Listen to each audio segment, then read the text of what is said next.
Good morning, everyone. In my address at the Claremont Institute back in May, called A Foreign Policy from the Founding, I made clear that the Trump administration has embarked on a foreign policy that takes seriously the founders' ideas of individual liberty and constitutional government.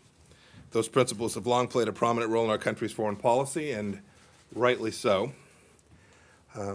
But as that great admirer of American experiment, Alex de Tocqueville, noted, democracies have a tendency to lose sight of the big picture in the hurly-burly of everyday affairs. Every once in a while, we need to step back and reflect seriously on where we are, where we've been, and whether we're headed in the right direction. And that's why I'm pleased to announce today the formation of a commission on unalienable rights. The commission is composed of human rights experts, philosophers, and activists, Republicans, Democrats, and independents of varied backgrounds and beliefs, will provide me with advice on human rights grounded in our nation's founding principles and the principles of the 1948 Universal Declaration of Human Rights. An American commitment to uphold human rights played a major role in transforming the moral landscape of the international relations after World War II, something all Americans can rightly be proud of. Under the leadership of Eleanor Roosevelt, the 1948 Universal Declaration on Human Rights ended forever the notion that nations could abuse their citizens without attracting notice or repercussions. With the indispensable support of President Ronald Reagan, a human rights revolution toppled the totalitarian regimes of the former Soviet Union. Today, the language of human rights has become the common vernacular for discussions of human freedom and dignity all around the world. And these are truly great achievements. But we should never lose sight of the warnings of Václav Havel, a hero of the late 20th century human rights movement, that words like rights can be used for good or evil. They can be rays of light in a realm of darkness, but they can also be lethal arrows. And as Rabbi Jonathan Sachs has observed, the evils of any time and place will be justified in whatever is the dominant discourse of that time and of that place. We must, therefore, be vigilant that human rights discourse not be corrupted or hijacked or used for dubious or malignant purposes. It's a sad commentary on our times that more than 70 years after the Universal Declaration of Human Rights, gross violations continue throughout the world, sometimes even in the name of human rights. International institutions designed and built to protect human rights have drifted from their original mission. As human rights claims have proliferated, some claims have come into tension with one another, provoking questions and clashes about which rights are entitled to gain respect. Nation states and international institutions remain confused about their respective responsibilities concerning human rights. With that as background, and with all of this in mind, the time is right for an informed review of the role of human rights in American foreign policy. And I'm pleased to introduce to you today the chair of the commission, Professor Mary Ann Glendon, the learned hand professor of law at Harvard Law School. Mary Ann is a world-renowned author, beloved professor, and expert in the field of human rights, comparative law, and political theory. She's the perfect person to chair this effort. I'm also proud to announce today the other members of the commission.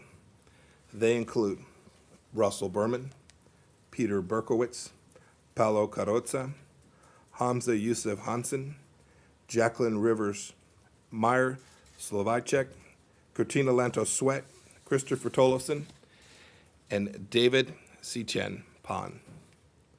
These individuals will provide the intellectual grist for what I hope will be one of the most profound re-examinations of the unalienable rights in the world since the 1948 Universal Declaration.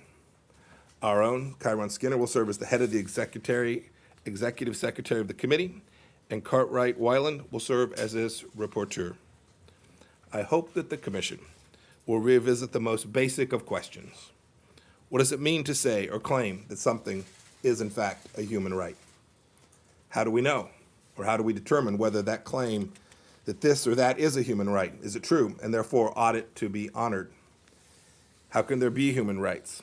Rights we possess not as privileges we are granted or even earn, but simply by virtue of our humanity belong to us. Is it in fact true, as our Declaration of Independence asserts, that as human beings, we, all of us, every member of our human family are endowed by our Creator with certain unalienable rights?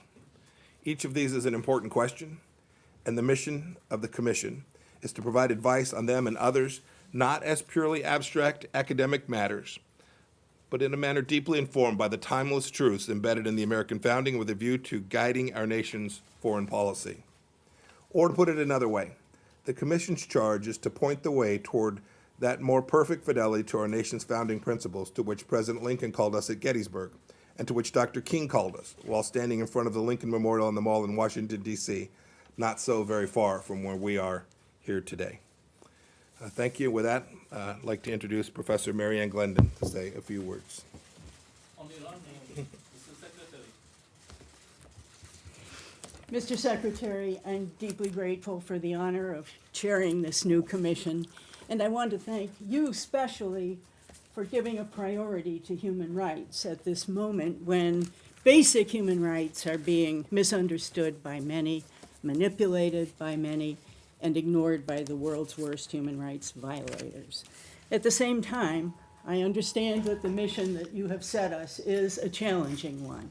You've asked us to work at the level of principle, not policy, and you've asked us to take our bearings from the distinctive rights tradition of the United States of America, a tradition that is grounded in the institutions without which rights would not be possible: constitutional government and the rule of law. I want to assure you, Mr. Secretary, that we will do our very best to carry out your marching orders and to do so in a way that will assist you in your difficult task of transmuting principle into policy. Thank you very much. Mr. Secretary? Mr. Secretary? Is the special relationship threatened by the ambassador's comments?